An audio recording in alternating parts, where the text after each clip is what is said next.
Hi, my name is Lisa Zandinella. I'm one of the library media specialists at Newtown High School, and I would like to welcome you to this workshop on SchoolDesk and how to create your teacher website. Before we do that, I'd like to take you to the distance learning page, where a recording of this will be available for you later. The easiest way to get there from any of the school sites or the district website would be to scroll down to the distance learning resources link. And as soon as that opens, you will slide over to the far right and select the teacher tab. We have lots of resources here for teachers, tech help, some of the resources that we're using for distance learning, some videos on how to create all sorts of things. And down below that, we have a section just on professional development, which includes podcasts and webinars, many of which were created by Newtown teachers for teachers. So what I would like to do is show you, this is where you will access this link right here. And there's also a handout. So if you clicked on the link, you would open up a PDF of the handout. And so you can always refer to this later if you have any questions or you're unsure of something that we've covered. With that said, I'm going to just bring you right back to the Newtown Public Schools teacher website page. What you can do also to access this, let me go back for a bit and share with you how you would get to this directory. From, again, either the district webpage or your school webpage, you would scroll all the way up to the top and click on the staff button, and you would scroll down to teacher websites. Now, from this page, you can search for any of the specific teacher websites by just typing in a name, or you can maybe select the directory of teacher websites by school. So for instance, if I click on this high school site, I would have all of the teacher websites available. You can then narrow it down by grade or subject too. Or you could type in a name and go directly to that page. But since we are just beginning, what I'd like to do is show you how to go to the login page. It's very small and easy to miss. You would have to scroll all the way down to the button at the bottom, lower left corner, and you would click on log in. So I'm going to click login again because I was logged in earlier. The first time you do this, you're going to have to select register. So we're going ahead and go click register. Couple of things here on this page. What I recommend you do is use the same username and password as your school Gmail account because it's unfortunate that the only way to, if you forget your username or password, the only way to access the SchoolDesk Tech Help is if you are logged on to it, and you can't log on if you can't remember your username and password. So what I'm going to suggest is keep it simple, something that you'll easily remember. If in whatever case you do forget, you can ask a colleague to log in and contact SchoolDesk for you. And then you can give them their information, and then SchoolDesk can contact you. But it's much easier to select something, username and password you'll likely remember. Now, the RSVP code is available on that handout I referenced earlier. If you scroll down, you'll notice it right here. School 2020 is the RSVP code. So you would fill that in along with the other information, and you'll have to click the checkbox here to agree to the terms and conditions, and then just hit register. Now, again, since I'm already registered, and after you register, you'll just simply click log in and then type in your username and password. Now, so you may already have a teacher website that you've created in a program you prefer, like Wix or Google Sites, which is fine. the district would like for all of the teacher websites to have some consistency with respect to navigation, type of information available on there.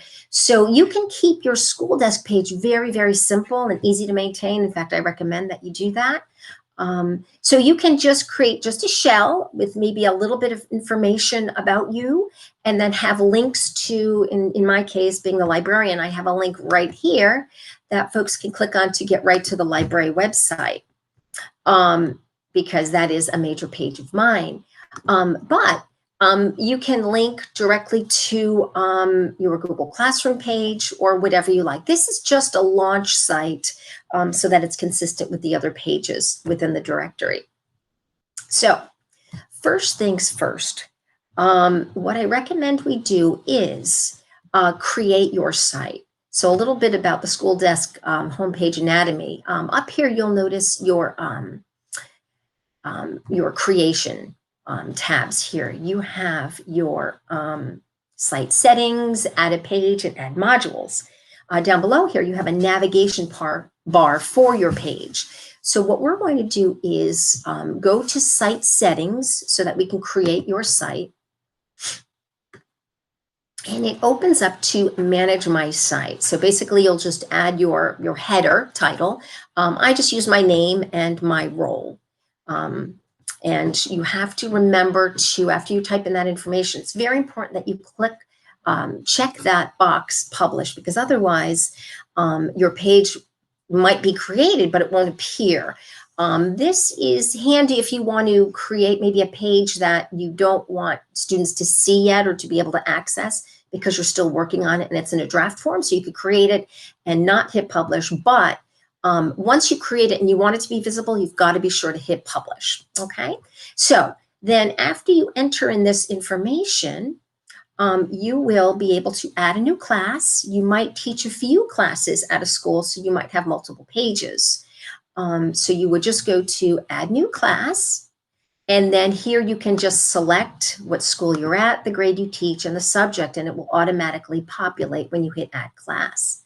Once you have your class added, you would select your theme, which is referred to in SchoolDesk as the site skin. So basically, this is just the background graphics, the color, font style, that sort of thing. You can change this at any time. I selected the crayons. I thought they were kind of fun. So again, once you select that, you can change it later. But what you have to do is, after you make any changes, you have to save. So you've got to scroll all the way to the bottom, and you're going to hit save, and it will apply your site skin to your homepage. So once your site is created, you'll notice on my welcome page, I just have very brief biographical information about me. And I have other pages here. So what I'm going to do is create a new page to show you how to do that. You can put your About Me page right on your home page if you like, or you can add additional pages. So each page will have its own tab on the navigation bar. So I'm going to add a page right now by clicking Add Page. And I'm also the book club facilitator. So let's create a page for the book club. I'll give it a title, and you can provide a description. I'm just going to write book club again. There we go. And again, I want to remember to hit display page, and I can sort order. Now, all that means is, do I want this to appear first on the navigation bar, second, third, fourth, or alphabetical? I'm not going to sort this because I've sorted my others and they're the priority pages. So I'm just going to leave well enough alone. But if you would like to move it anywhere on the tab, you would add where you'd like to sort. Okay, it would be the next one would be the 5th. So you can select that. You could also delete any pages from here as well. So that's where you would find that delete. So let's go ahead and hit save. And now it indicates that it was saved, and I'm going to hit close. All right, now you'll notice book club appears here on my navigation bar. So it takes the title, a little bit about me, from the page I was just on. So obviously this is the book club page, so I don't want the little blurb about my biography here. So what I have to do is add a module to this, okay? So what I'm going to do is go to my page title here, and I'm going to If I wanted to change that, let's say it might be book discussion. I could click the pencil and then change it right here. Or again, I can delete it. But if I want to add a module to appear here under the page title, I would go up to my, my toolbar here and hit Add Module. And I just want to create a text box. You have a couple of options here: announcements, media, calendar, text box. Just going to go down to text box. And I am going to just give this a title. Join the book club. And remember, hit display module and hit save. And close. Great, so there it is. Here is our Join the Book Club. Now, I may want to add another module. I can do that and kind of populate that navigation bar over there on the left. So again, I'm going to add a text box. And this might be past selections we've read. Oops, there we go. Spell it correctly. Hit display module and then save. And close, and there it appears. Okay, so now this is past selections, and the title pops up right at the top. So I want to go into the page module, in this case, the book club, join the book club, or I could just put this right on the first page. I'm going to click on Add New Content. That is how you can physically add content to the page. When you click on that Add New Content, basically it's just an edit option, and it pulls up a pretty basic but complete word processing module here. And I am going to just type in a little something. Maybe the club meets every Monday after school. Now, maybe I want to add a graphic to that. I can go ahead and click on, I have some tools up here. I can add a document if I wanted to under the document manager rather, or an image. I can also add media or links. So what I'm going to do is just click Add Image Manager. Now let's see what I've got. I already have some images uploaded here, but if I wanted to upload an image, I would click on Upload, and then I can search for it, and then type select and pull it off a thumb drive, my hard drive, or wherever. And once you upload your images, you can then just simply add them by clicking. So this is an image I uploaded earlier, and I just click on that, and here's my text, and here is my image. Check out the NHS website. I just want to add a link here too while we're at it. So let's say I wanted to make NHS LMC website a link that students can access. So what I'm going to do is I'm going to highlight that text, and I'm going to select link, and it pulls up. I have options for hyperlink, an anchor, or an email. You might have your email address. You can say email me at, and then under the URL, you would put your email address. So I'm going to add the URL to the library website.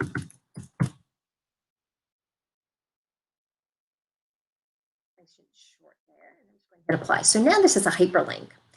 This text looks real small. So while we're in here, before we save it, let's make it a little bit bigger.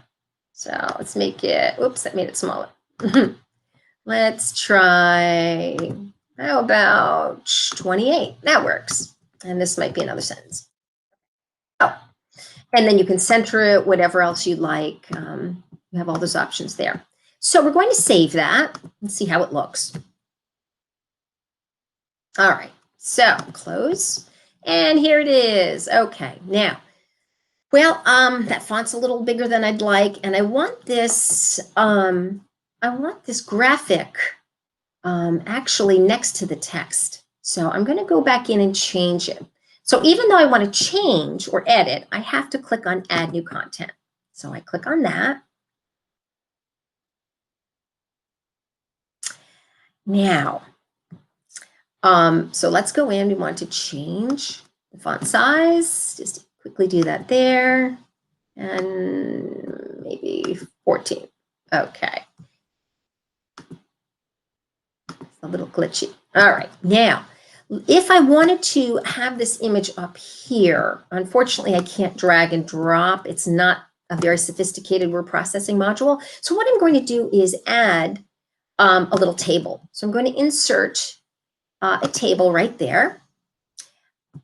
And let me click that again. I didn't select. Here we go. 2. All right. So, there it is. It's at the bottom. It's very hard to see. Okay. So right here, let's say I wanted to put my book.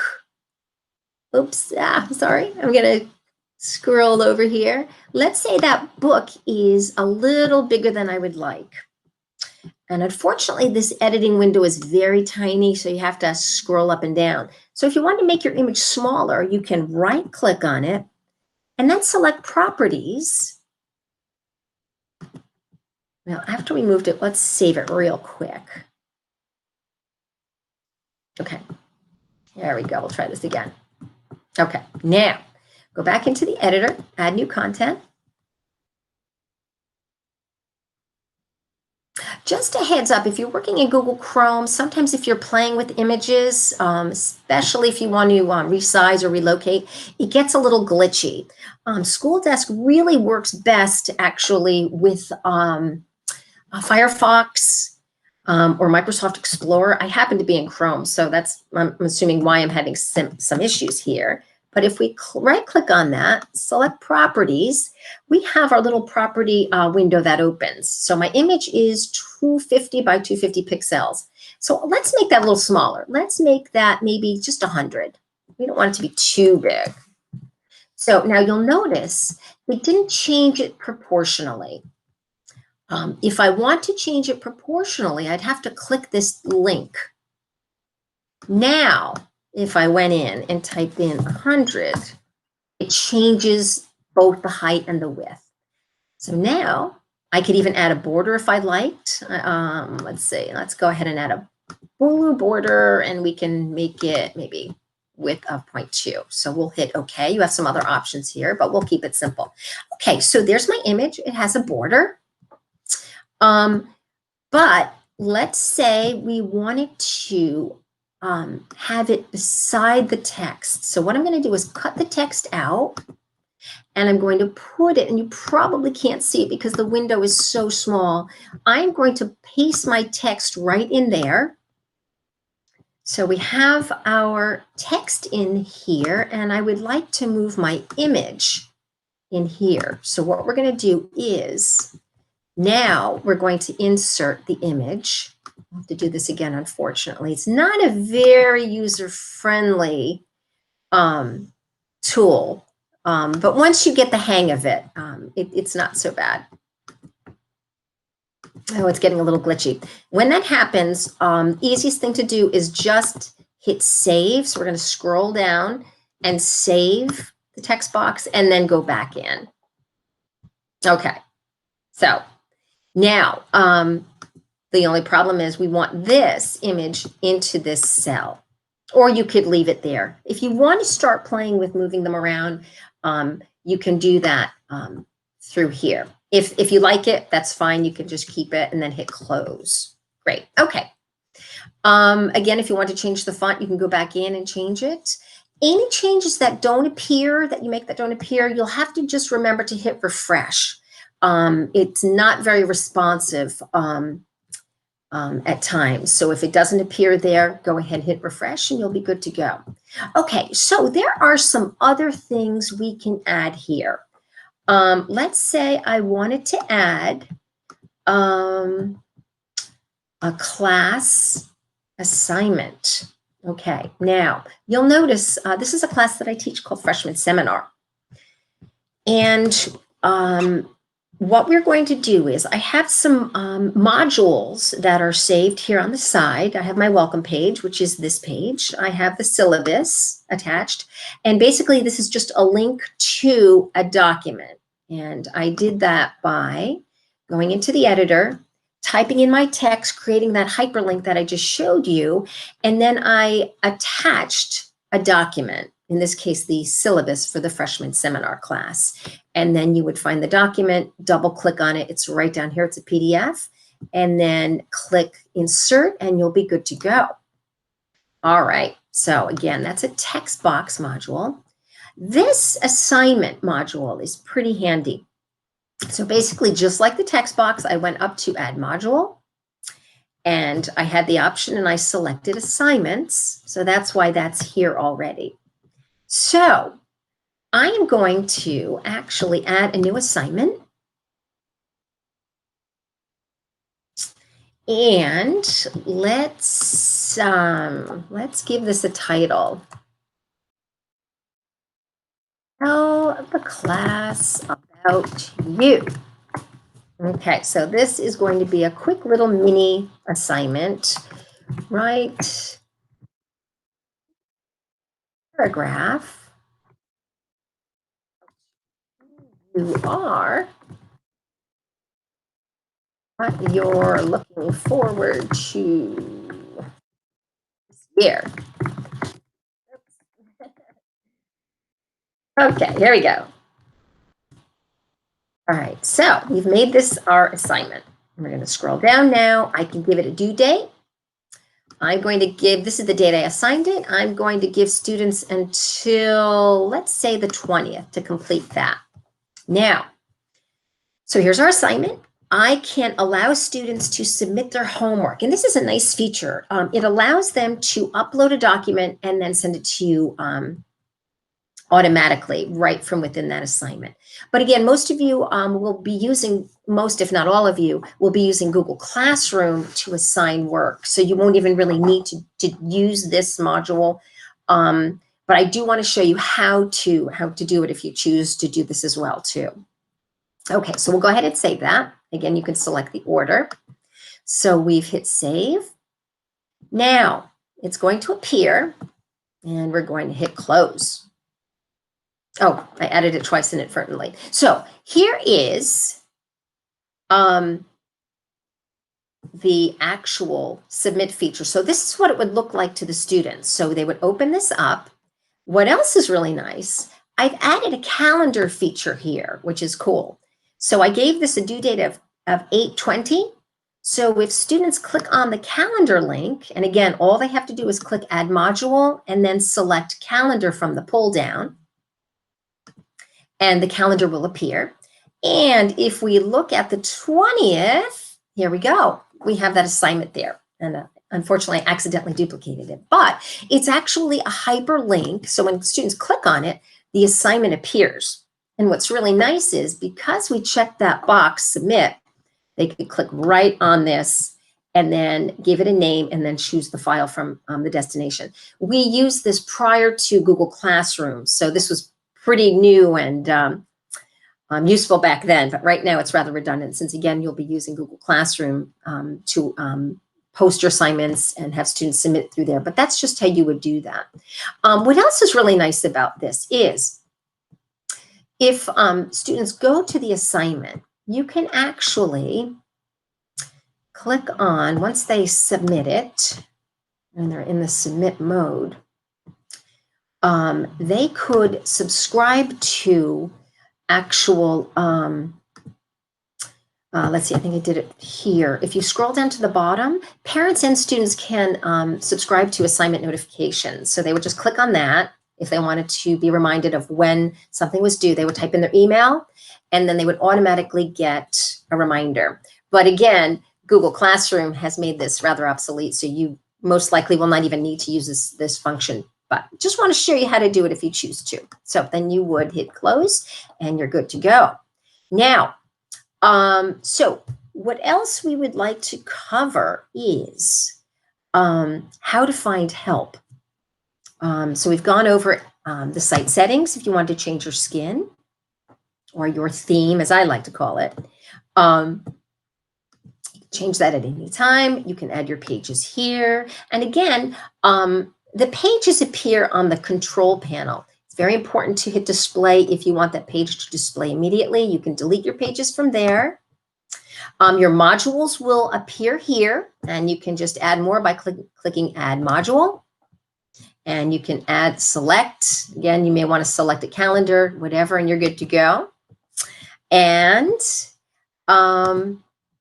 we've gone over adding links. You can even make an image a link by right-clicking on it and selecting destination. So that's it in a nutshell. Now, hopefully you selected a username and password you're likely to remember. As long as you remember one, you can click this once you're logged in. You can click on the help button. Let me just unclick that so it disappears.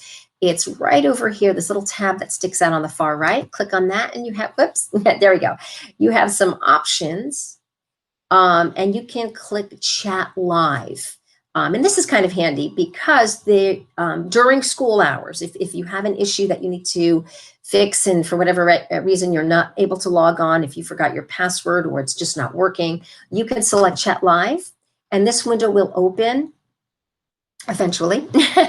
And you can select the knowledge base. There are some topics right here. Maybe your calendar option isn't working. You could just type in what your question is or what you need help with, and it would go right down to the PDF that describes how to actually fix that. And it's rather handy, but I don't want to spend too much time on that. So the chat live will go back in. I didn't mean to open up another PDF. That was probably not wise. The chat live feature is here. Now it's disabled right now because we're not contacting them during school hours. So then you could search the knowledge bank as we just did, or you can click on write email and you would be good to go. Also, you can just fill out the information here and you would be all set. And then just hit, if you wanted to add a file, maybe for whatever reason your document wasn't uploading, you could upload the file here and send it to them. Just click that you're not a robot, hit submit, and you'll be good to go. So we have the handout here for any extra help if you have any issues. Also, please feel free to reach out to me. I'm more than happy to, here's the spelling of my name. I'm more than happy to help if you have any issues or questions. We're all here to help you, your school library media specialist. I'm certainly happy to help you with any questions you have. Again, basically, you're just going to use this as a launching point. Just a little bit of biographical info, or you might have some clubs here or whatever else. You don't need much info. You just want this to be easy to maintain, simple. And then again, you can link to your Wix page or whatever else, your Google Classroom. But this is just a nice handy tool and it helps maintain a consistency between all of the pages. So that is SchoolDesk in a nutshell. And I hope you found this useful. If I could be of any help, please don't hesitate.